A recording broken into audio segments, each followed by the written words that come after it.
Okay, this is going to be a series of 12 lessons on how I do all my designs.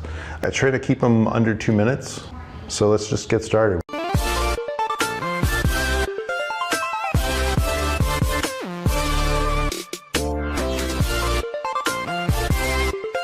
Okay, next we're gonna do number 8. Number 8 is meant to look like a tie-dye shirt, but a lot of people confuse it for a flower. If they think it looks like a flower and they like it, that's fine, we'll call it a flower. But the way I paint it lends itself more to a tie-dye.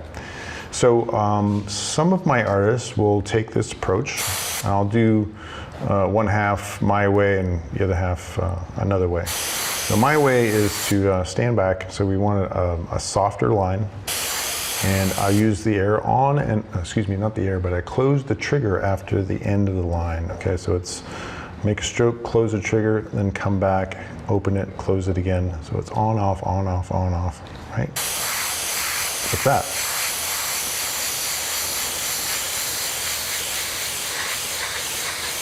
Okay. Another approach is to, and this way might make it look a little more like a flower. You just leave your trigger on.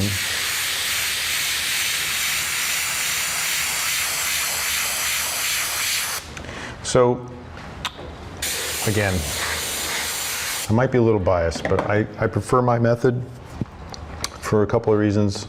Softer, does look a little more like tie-dye, which is what it was meant to be.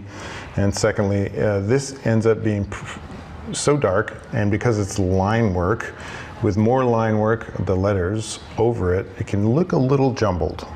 Not a lot, it's still fine, but if I had to choose one or the other, I'd choose this way. Okay, so secondly, we go to the second color, which is pink.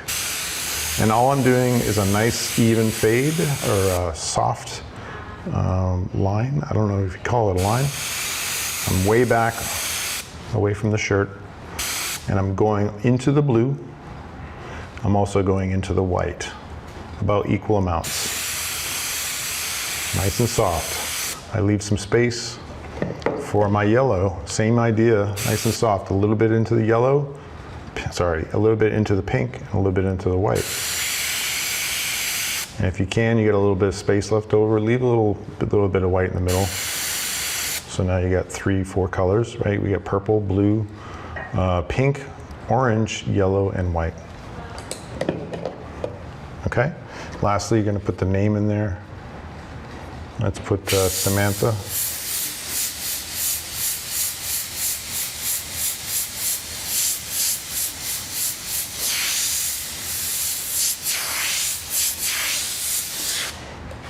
And again, drop shadow in purple. That's optional.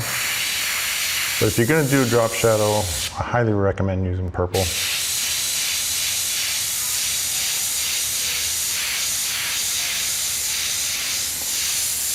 And when you're doing, I kind of broke my own rule here, but when you're doing a name with a lot of letters and it's sort of, the letters are close together, then you want to treat your shadows the same way. You want to get the shadows really close to the letter, because as I get far away from the letter, it starts to look jumbled and not so clear.